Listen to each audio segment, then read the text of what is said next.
días y bienvenidos a Cantabria por la mañana en este frío y lluvioso viernes 2 de febrero. Ya saben que en los viernes arrancamos el programa analizando algunos de los titulares de los últimos días. Actualidad que siempre es comentada y debatida por nuestros compañeros contertulios y analistas políticos. Fernando Pérez, muy buenos días. Hola Lucía, buenos días. Carlos Madalena, Hola, muy buenos días. Bienvenidos una semana más a Cantabria por la mañana. La semana pasada a los espectadores del programa ya les avanzábamos que íbamos a hacer un cambio en la sección en cuanto a tiempo. Hoy continúan teniendo 3 minutos cada uno de ellos para cada una de sus exposiciones. El primer tema que ponemos encima de la mesa es la mina de Reocín. Desde el gobierno de Cantabria se proyecta el reactivar la actividad minera de esa mina. ¿Cómo lo veis? ¿Creéis que ese proyecto va a salir adelante? Bueno, pues yo no tenía ni idea porque no sabía cómo habías puesto ahora esta sección de minas. Entonces me he tenido que documentar rápidamente y llamé ayer por la tarde, llamé a Paco Martín, a Francisco Martín, el consejero, para que me dijese un poquitín si había algo más de lo que yo ya sabía, que lo que sabíamos todos es que hay unas empresas que están interesadas en reexplotar la mina.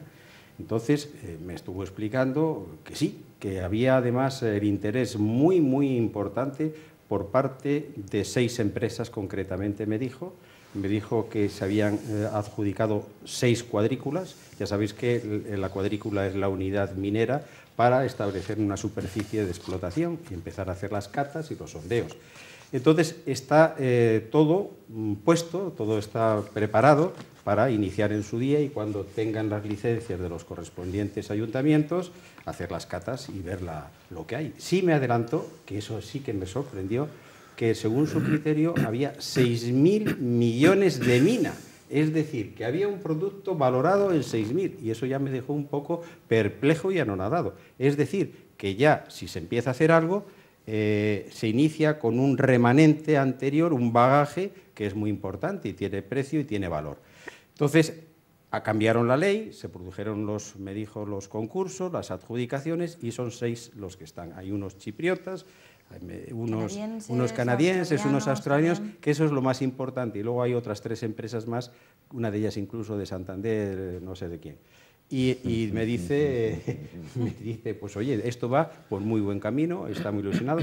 Y yo le insistía, pero ojo, hay que tener unos índices correctores, no vaya a ser que pasado mañana hagamos unos contratos y ocurra lo que ocurrió con el tema del teleférico de Cabárceno, que ya sabéis cómo funciona, que se hizo un contrato nefasto de tal manera de que la empresa adjudicataria, los mexicanos que vinieron a hacer las Américas a Santander, pues nunca pierden dinero, porque el déficit o la supuesta no beneficio se cubre siempre por parte de Cantur.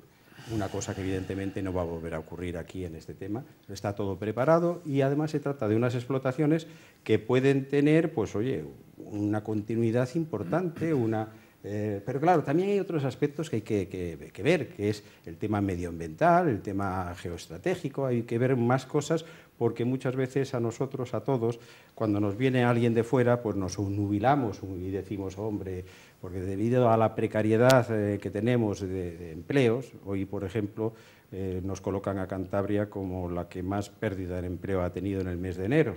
En fin, son datos coyunturales, pero que sumados al ejercicio nos da unos índices pues malos para Cantabria. Esperemos que se produzcan las rectificaciones que sean necesarias para que, a ver si se modifica pues esa pérdida de empleo. Total, que yo creo que hay que ser ilusionados, estar ilusionantes con el proyecto mineral y que, oye, que se empiece a hacer cuanto antes. Están ya las licencias en exposición y en trámite en los ayuntamientos y lo que hace falta pues es que realmente se haga la investigación, se hagan las catas y que se diga, hay mineral. Fernando. Qué bien que Carlos Madalena Menchaca rectifica su opinión emitida en este programa hace unos meses, cuando ya tratamos el asunto de Reocín y donde yo hice una exposición al respecto de cómo estaba la situación en ese momento y él era bastante escéptico. Ya veo que esa relación directa con el consejero de Industria le ha hecho modificar, y no mi opinión, que de luego no difiere absolutamente nada del consejero de Industria, porque ya expliqué que lo que ahora ha sucedido recientemente, que es la adjudicación a 6 empresas, cada una de ellas importante, son una serie de lugares que están en el entorno de 7 ayuntamientos próximos a Redocín. Eso no solamente es el ayuntamiento de Redocín, es el ayuntamiento de Santillana, es el ayuntamiento de Afué de Lloredo, es el ayuntamiento de Cartes, es el ayuntamiento de Comillas, el ayuntamiento de Cabezón. Toda esa extensa zona es la que ha sido adjudicada. Conté en su momento, y repito ahora para quien no lo sepa, que es verdad que frente a la opinión, sobre todo los canadienses, que son los primeros que vienen aquí, una vez que conocen estudios de mucho nivel que hay en la Escuela de Minas, los que muestran interés, estamos hablando de septiembre del 2015, cuando aparecen por aquí. A partir de ahí es verdad que yo creo que el Gobierno hace lo que tiene que hacer y es garantizar la seguridad jurídica frente a la precipitación que querían algunos, ¿no? De tal manera que hay un acuerdo amplio. No estoy en condiciones de asegurar que sea por unanimidad, pero sí por una amplia representación. Yo creo que de luego el PSOE, el PRC y el PP también. Realmente no lo sé si Ciudadanos y Podemos también apoyan una modificación de la Ley de Minas y la Ley del Suelo para garantizar que la adjudicación se hace de acuerdo a criterios actualizados y no con legislaciones, digamos, que podrían considerarse obsoletas, porque es verdad que se quería garantizar a los inversores, a los que tenían interés, esta seguridad jurídica. Se hace esta modificación, se adjudican 6 zonas, habéis dicho 3 de las grandes empresas, es verdad que la canadiense es la que muestra en principio más interés y la que además ya presenta proyecto más acabado, de tal manera que en rueda de prensa han dicho que quieren, que podrían hacer una inversión de hasta 600 millones de euros. En la fase, en la adjudicación se les da hasta 3 años para que hagan las catas y para saber que efectivamente en el subsuelo hay aquello que creemos que existe, que es el mineral de zinc. Tienen 3 años, van a hacer una inversión de 17 millones, asegurando que si se confirma lo que los estudios dicen, hará una inversión de 600 millones de euros y garantizan un empleo en la construcción y en la explotación de 2.000 empleos entre directos e indirectos. A continuación, la siguiente empresa es la canadiense, que es, digamos, más prudente y habla de una inversión de entre 4 y 5 millones de euros para hacer las catas. Recientemente hemos conocido la inversión de la chipriota, que en la fase de catas habla de una inversión de 57 millones de euros, y sabemos que hay una cuarta empresa, que es una empresa americana, que tiene una relación con la empresa Appia 21 de Santander, y luego están 2 empresas que explotan caliza en Santander, en Cantabria, y que son cántabras. Estas son las 6 empresas, ¿no? Yo dije en su momento, y mantengo ahora, que es una muy buena noticia, en primer lugar para la cuenca del Besaya, que es verdad que es una zona especialmente deprimida y que yo creo que esto en sí mismo es muy importante, porque es verdad que en economía hay un intangible que se llama la confianza, que nunca nadie sabe muy bien qué es eso, pero que es verdad que, insisto, que aunque sea un intangible es muy importante en la economía. Yo creo que ha sido muy importante para la cuenca del Besaya y yo lo que espero es que una vez que hagan las catas, se confirme que hay esto y es verdad que las 20.000 toneladas de zinc que dicen que existen se puedan explotar en un periodo no inferior a 10 años, con lo cual tendremos un proyecto estratégico para la cuenca del Besaya y para Cantabria, porque cuando a Torlavega y a la cuenca del Besaya le va bien, a Cantabria le va bien y al revés. Cuando a la cuenca del Besaya le va mal, a Cantabria le va mal. Por tanto, una buena noticia que junto a otras que podríamos digamos, decir, yo creo que aventuran a Cantabria en el 2018 un muy buen año, y es verdad que tenemos un problema ahí que yo creo que hay que saber evaluar con respecto del paro. El dato del paro que viene hoy es del mes de enero. Ya sabemos que el comportamiento del mercado laboral en Cantabria es estacional, es decir, que tiene picos, estamos en el pico bajo. Yo espero que en el transcurso del 2018 la última EPA ha dicho que hemos cerrado el año con un 13,5 de paro medido en EPA frente a una media de España del 16,5. Cuidado, estamos 3 puntos por debajo de la media. Yo estoy convencido que terminaremos el año 2018 con una tasa de paro medido en términos de EPA próxima al 10%, que eso ya empiezan a ser palabras mayores, porque es verdad que ha habido unos años muy duros, muy malos, y yo estoy convencido que el 18 será un año donde buenos proyectos, buenas políticas de gobierno harán que Cantabria despegue definitivamente. Pero si es un proyecto, ¿no? Dime, Carlos. Por alusiones. Contesta, efectivamente. Evidentemente, es que no por ellos. alusiones. Vamos a ver, yo no es que rectifique, aunque también te tengo que decir que rectificar es de sabios. Así es, efectivamente. Eso está clarísimo. A mí lo que me da rabia es que Pero rectifiques porque te lo diga el consejero de Industria y no porque te lo diga yo. Exacto. Lo que quiero decir es que naturalmente he pedido la información que te a había una dado yo persona antes. docta, que es el señor Martín, consejero de Industria. Porque muchas veces ocurre, mi querido amigo, de que si usted lee la prensa, muchas veces se encuentra con publireportajes en el que se manipulan todas las cuestiones. Porque a veces se llena la boca con millones y millones y vamos a invertir y vamos a hacer, etcétera.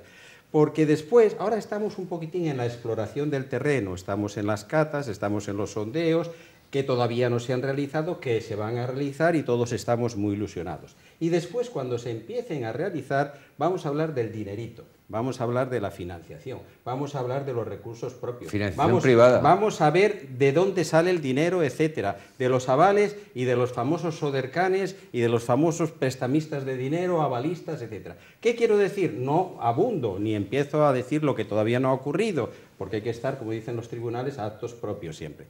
En definitiva, yo estoy muy ilusionado, estamos todos muy ilusionados en la idea, en la innovación. Puede ser una cosa fundamentalísima para Cantabria. Puede hablar de 20 años incluso de trabajos, pero insisto también de que hay que buscar siempre índices correctores para que todo se haga bien ambientalmente, porque fíjate tú que salía el otro día yo tranquilamente, que en mi coche era un día precioso, maravilloso, y cuando iba por ahí, por Marqués de la Hermida, salgo, llego a La Marga, veo unas nubes de contaminación impresionantes, y eso hay a la salida de Global Steel y del otro que se llama, no sé cómo se llama la otra empresa, pero unas nubes de contaminación, porque el día era tan limpio, que llamaba la atención cómo subían unas nubes grandísimas. Estuve a punto de parar el coche y hacer la foto, pero creo que no, porque después igual me empiezan a decir que soy detractor, que porque he dicho eso y tal. Es decir, las verdades hay que decirlas, duela o te ponga rojo. Entonces, yo creo que el proyecto de la minería, que además tiene en cuenta otra cosa, y lo sabemos todos, que la minería tiene unos altos y unos bajos, porque hay un precio mundial, hay unas cotizaciones, y yo conozco, no puedo citar el nombre, un cliente que tuve, vamos, hace ya 30 años, que era de aquí, vamos, no puedo decirlo, pero me acuerdo que, sí, seguro que tú le conoces, que se hizo muy rico, muy millonario, y en sus inversiones de la minería, los famosos que tenemos ahí al lado, y también se hizo pobre, se empobreció y ahí se murió. ¿Qué quiere decir? Que la minería, cuidadín, es muy grande, el bizcocho es muy grande, la tarta es muy grande y hay que ser muy medido para digerirlo y saberlo digerir. No lancemos las campanas al vuelo, sigamos trabajando como estamos trabajando, con las correspondientes licencias y a ver qué pasa. Lo que no podemos hacer es, como ocurrió también en Fasta, aquel señor que vino, un árabe, un alí, que era un hombre no sé qué y luego nos dejó en la estacada. O sea, nosotros tenemos que tener siempre la memoria reciente y la memoria fresca y buscar siempre los antecedentes para no equivocarnos. Lo que no debemos ni podemos es cometer errores. Y yo creo que la minería no va a ser un error, sino que va a ser igual y además confío y tengo ilusión también, como lo tenemos todos, de que sea un proyecto de muchos años. Oye, espero que sean tanto como la Asturiana de Zinc, que estuvo 150 años explotando la mina de zinc hasta el 2003. En épocas recientes, antes de 2003, daba empleo directo a 3.000 personas, ¿no? Y es verdad que no lo hemos dicho, pero está bien que lo digamos, recientemente se ha publicado que no solamente estas 6 empresas, que todas, sobre todo 4, están muy especializadas en ese tipo de cosas, porque son recursos naturales, que yo lo he dicho en muchos programas, cuya explotación, que tiene un coste medioambiental, ahora mismo está muy controlado. Es decir, no va a ser una mina como tradicionalmente fue la Asturiana de Zinc a cielo abierto, sino que va a ser, yo creo que la primera bolsa está a 300 metros y hacia abajo, es decir, cuyo impacto visual va a ser escaso y con unas garantías medioambientales de acuerdo a la ley y a la legislación europea. Yo siempre lo digo esto, es decir, toda intervención industrial tiene un coste medioambiental, pero que tiene que ser de acuerdo a la legislación, que es súper exigente. Es decir, todas las directivas relacionadas con el medio ambiente que vienen de la Unión Europea y que hay que hacer una traslación a nuestra legislación, tanto en España como en Cantabria, son de una exigencia brutal. Pero como consecuencia de esto también una empresa, SACIR, una empresa de las grandes de la construcción, está pidiendo, ha reclamado ya los permisos oportunos para poder explotar los residuos que la vieja mina de zinc tenía y tiene, ¿no?, para poderlos reutilizar en obra civil, en obra pública, sobre todo relacionado con carreteras y demás, ¿no? Es decir, que no solamente hay estos 6 proyectos relacionados con la minería, sino que además recientemente hemos conocido que SACIR está en disposición de poder reutilizar lo que es un subproducto, es decir, aquella parte que no tiene zinc, porque el zinc está mezclado con materiales calizas y demás, y que está amontonado en un lugar, en Cartes concretamente, y pretenden reutilizarlo, ¿no? Yo creo que además, por, digamos, conversaciones que he tenido, los canadienses, que son los más avanzados, porque antes decía Carlos, y que quede claro, que la financiación del proyecto va a ser privado, puro y duro, es decir, esos 600 millones de euros, que son magnitudes absolutamente inalcanzables para una comunidad autónoma, añadidos a las inversiones necesarias una vez que se hagan las catas, son magnitudes, y que es verdad, y hay que decirlo para que se sepa todo, que esto es posible porque efectivamente los picos del precio del zinc ahora están en un pico que hablan de 3.500 euros la tonelada, cuando en el 2003 se va a la Asturiana de zinc, creo que estaba en 1.500, es decir, esto es lo que hace viable, no porque haya más o menos, digamos, producto, en este caso zinc, sino porque los precios, que desde luego se hacen en la bolsa de Chicago, ahora mismo está en ese pico alto, y que ellos están en condiciones de asegurar que tendrá por lo menos una viabilidad de 10 años. Y por tanto, pero vamos, lo que quiero decir, para que quede muy claro, es que financiación privada pura y dura, ¿no? Y a partir de ahí, una de las cosas que a mí más me gusta y que se destaca poco, es que en Cantabria, como consecuencia de tener una escuela de minas en Torlavega hace muchos años, y que todos los años, no estoy en condiciones de saber cuánta gente sale licenciada, va a tener una oportunidad de colocarse en su región, porque es verdad que ahora, es decir, la explotación no es en esta idea que tenemos de los mineros entrando en vagones con la cara llena de hollín, no sé qué. Sí, estamos hablando de explotaciones que requieren un nivel de cualificación personal muy importante, y eso es la escuela, con lo cual destaquemos también esto, es decir, que vamos a buscar la rentabilidad social de una inversión o de un gasto del gobierno regional que ha mantenido históricamente hace ya muchos años una escuela de minas en Torlavega, cuyos chicos y chicas van a tener la oportunidad, ojalá, de poderse colocar aquí, con lo cual esto es añadido a lo que estábamos comentando, y que en este caso yo me alegro que el nivel de coincidencia sea muy importante, porque, insisto, nuestra obligación, en el modesto capacidad que tengamos de influir, tenemos que hacer ese esfuerzo, no por tirar las campanas, pero sí tener ese punto de llevar a la gente al ánimo de que, a ver, que las cosas son mejorables, que se pueden mejorar, pero que no estamos tan mal como el ministro de Fomento nos hace ver cuando el otro día nos echa un rapapolvos absolutamente impresentable, diciendo que Cantabria estaba a la cola de no sé qué barbaridades económicas, entre otras cosas porque no es verdad. Simplemente, con ello termino, de decir que la AIREF, que es un organismo independiente del gobierno, ha dicho que en el 2017 Cantabria ha crecido al 3,1% del PIB, es decir, exactamente igual que la media de España. Digo, por utilizar una variable, porque la variable del EPA, que no ha sido buena el último trimestre, insisto, la media de España, medido en EPA del paro es del 16,5, en Cantabria del 13,5. Por tanto, hay 3 puntos de diferencia con respecto a la media, no con respecto de aquellas regiones que les va peor. Es decir, Cantabria tiene unas magnitudes o unas variables económicas que, en fin, que no son para tirar cohetes, pero que no están tan mal como algunos nos quieren vender, porque es verdad que en Cantabria y en la política cántabra hay demasiados agoreros a los que yo quiero combatir. Bueno, pues aquí ponemos el punto y final a este primer tema que poníamos encima de la mesa. Hoy dejamos Cantabria a un lado y, como ya viene siendo tradición, cada viernes nos vamos hasta Cataluña. Para el tema de Cataluña no os hago ni pregunta, porque que a la fecha en la que estamos cada día, esto porque ya es como una trilogía, una novela, un culebrón, a fecha de hoy, Carlos, no te hago pregunta. No, yo te digo enseguida. Dicen que lo que no mejora empeora, y lo de Cataluña está cada día más empeorando porque sencillamente no tiene arreglo. No tiene arreglo. Yo lo veo que no tiene arreglo en el camino y en el trayecto en el que están estos señores políticos. Sí tengo que empezar diciendo de que el Poder Judicial es el que realmente se está comportando de forma excelentísima. Si no fuese por el Poder Judicial, por el Consejo de Estado que hablamos aquí, que me dio al final la razón, el Tribunal Constitucional, de la opinión que yo manifieste aquí, que nuestro derecho es garantista, nuestro derecho es finalista y no podemos adelantarnos bajo ningún concepto a lo que va a pasar pasado mañana. Tenemos que ser escrupulosos y mantener siempre una seguridad jurídica fundamental, y además se está demostrando que frente a los errores, mala gestión de los políticos, el Poder Judicial, el Tribunal Constitucional, el Consejo de Estado y los juzgados de los tribunales de Barcelona se están comportando de forma excelentísima.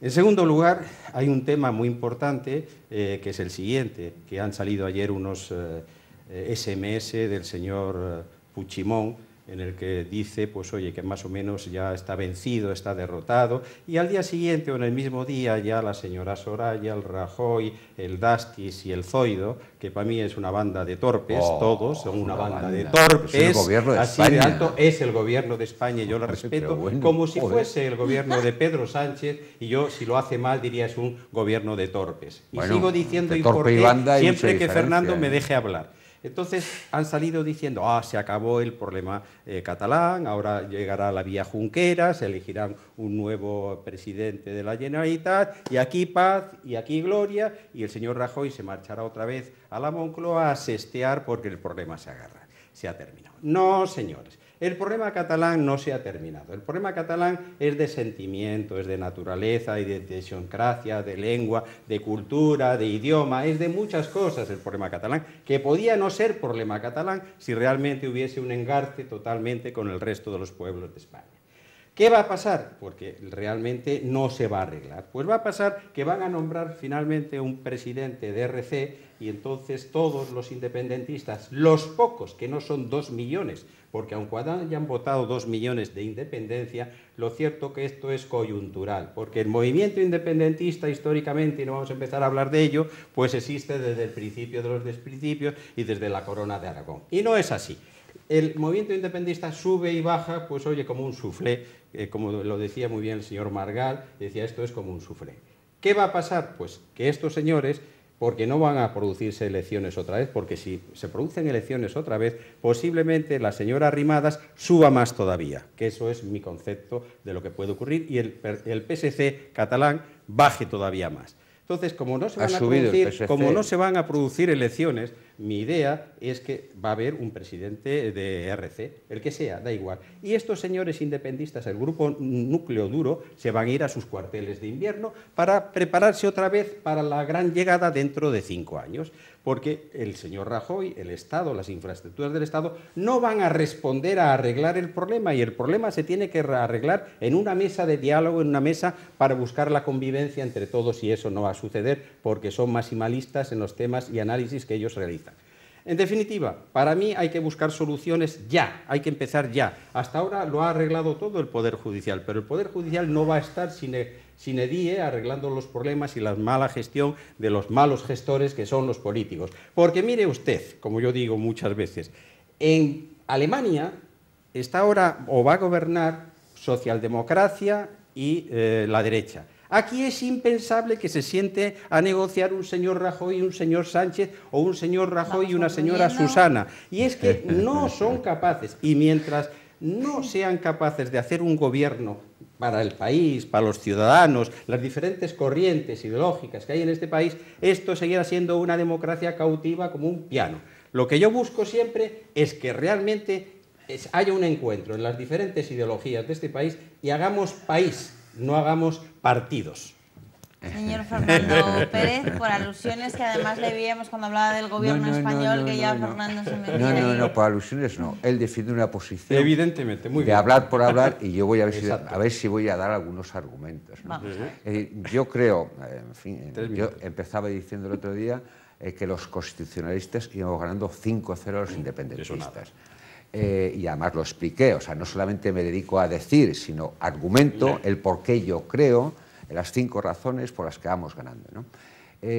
La conclusión de esas 5 razones, una de ellas era el aspecto legal, no la única, porque es verdad que a mí lo más importante que me gusta resaltar cuando haces, digamos, resumen, es que el Estado ha funcionado. Y en el Estado hay muchos elementos. Está el gobierno, está la jefatura del Estado, están los partidos políticos, está la judicatura. Es el conjunto del Estado el que yo creo que va ganando la batalla lentamente, no es sencillo, pero desde luego, desde los días famosos del 1 de octubre, finales del 6-7 de septiembre, tal, es verdad que ahí hay muchos programas en los que hemos opinado, y si yo viera lo que decía entonces, mi preocupación era máxima. Yo hablaba de que se podía desbordar las instituciones del Estado, es decir, realmente la situación. Entonces, yo digo que la situación ha mejorado y que es verdad que hay algunos hitos que son muy importantes, que es la aplicación del 155, que es obra entera de los políticos de España, en un acuerdo entre el PP, el PSOE y Ciudadanos, que aplican un artículo que existe en la Constitución, que es el 155, que en España afortunadamente nunca habíamos necesitado de aplicarlo. Nos pusimos de acuerdo los grandes partidos políticos para que se cumpliera la Constitución y para que en Cataluña las cosas cambiaran. Porque a partir de la declaración del 155 y supuesta y tal, la situación ha cambiado notablemente. Sirvió para convocar unas elecciones el 21 de diciembre. Sirvió para que se pusiera de manifiesto que un partido constitucionalista ganara las elecciones. Sirvió para que la suma de los votos constitucionalistas fueran más. Y eso, a partir de ahí, es como una losa. Cualquier decisión política que exista en cualquier territorio de España que tenga ambiciones de no sé qué tipo, van a saber que un artículo que no se había aplicado nunca se ha aplicado. Y esto es para siempre. Y vale para los nacionalistas de Cataluña y para cualquier otra comunidad autónoma que tuviera veleidades. Por tanto, el Estado, que es la suma de muchas circunstancias, donde el Poder Judicial ha jugado un papel, a veces bien y a veces mal. Yo he criticado aquí cuando las dos causas, una estaba en el Supremo y otra estaba en la Audiencia, y donde había resoluciones aparentemente conflictivas y contradictorias entre ellos.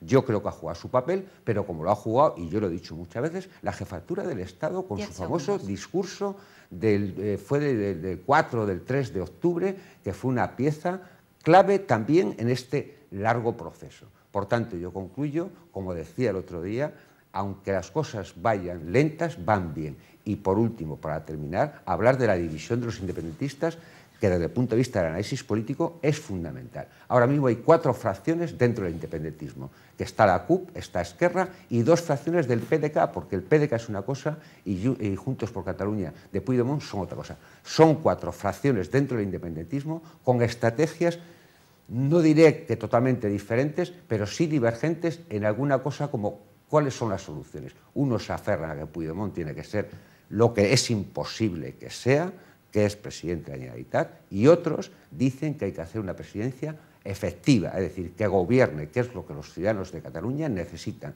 y el resto de los españoles estamos deseando. Ahí tenemos que poner. Yo además, por alusiones muy breve porque llevan más tiempo. Un minuto. Para cada Mira, uno. yo creo que el artículo 155 ha sido simplemente un parche. Esto es como mitológicamente la hidra. Naturalmente a la hidra tenía 5 cabezas. Aquí se ha matado una cabeza se ha matado. Por ejemplo, el TV3, la televisión, sigue funcionando igual que antes del 1O. ¿Qué quiere decir eso? Que sigue soltando independentismo por todas partes, pero independentismo talibán es lo que está soltando la TV3. Los medios de comunicación pues siguen haciendo lo mismo. Por eso Puigdemont todavía está vivo, a pesar de que él para sí esté automuerto. Que viva por muchos años. Yo lo que quiero decir es que el problema catalán hay que sentarse en una mesa porque no se ha arreglado nada todavía, por mucho constitucionalismo que se ponga encima de la mesa. No, señor, el problema catalán es mucho más importante, más fundamental, y hay que saber tratarlo. El abandonismo que han tenido los presidentes de este país, el Felipe González, el Aznar, etcétera, que han abandonado Cataluña desde la Constitución. Y lo que hay que hacer es recuperar Cataluña. ¿Abandonado? Y recuperar Cataluña significa más Estado dentro de Cataluña y más Cataluña dentro del Estado. Conclusión. Bueno, está clavando los tiempos, Carlos Magdalena. Fernando. Yo sí. Último minuto. No, a ver, quiero decir, para redundar en mi tesis, que es, por cierto, compartida, es decir, la aplicación del 155 es una pieza política absolutamente imprescindible en un nuevo proceso que hay, en un debate que efectivamente es de hace tiempo y que habrá que solucionar probablemente con mucho tiempo. Y la aplicación de la ley es fundamental en estos asuntos bastante antes de ponerse a dialogar o a pactar. Desde luego a dialogar hay que dialogar siempre, incluso con aquellos con los que no estás de acuerdo. Pactar tiene que ser sobre la base de que reconozcan, que ya lo están empezando a reconocer, la resolución del otro día del presidente del Parlamento de aplazar el debate de investidura como consecuencia de la resolución del Tribunal Constitucional es, en mi opinión, un hecho relevante que nos indica que es verdad, igual que el que está en la cárcel de Esquerra Republicana, que saben que la ley en España se cumple o se cumple. Y una vez que eso a todos, a las 4 facciones, porque con la CUP no puedes contar, pero es que el Puigdemont está echado al monte, quiero decir, es un personaje que está haciendo mucho daño a los suyos y de hecho quieren prescindir de él, quieren desprenderse de él para que, como decía antes, haya una presidencia efectiva y un gobierno que gobierne, porque yo creo que afortunadamente nadie quiere, ni los unos ni los otros, que haya nuevas elecciones y la mayoría de los independentistas lo que quieren es gobernar Cataluña de acuerdo a las experiencias recientes, que han sido traumáticas para ellos y para nosotros, pero bienvenido si eso va a permitir que haya un gobierno que respete la ley y a partir de ahí el diálogo existirá y, ¿por qué no, el pacto y el acuerdo? Bueno, pues aquí lo vamos a dejar hoy. Muchísimas gracias por haber venido un viernes más. La semana que viene vamos a plantearnos y abordar solo un tema, porque como ven, es que nos piden más minutos todavía de sección, pero es que no tenemos tiempo para más. Muchísimas gracias a los dos. La semana que viene más y mejor. Muy bien, Lucía. Muy bien, muchas gracias, buen fin de Lucía. semana. Hacemos una breve pausa y enseguida estamos de vuelta.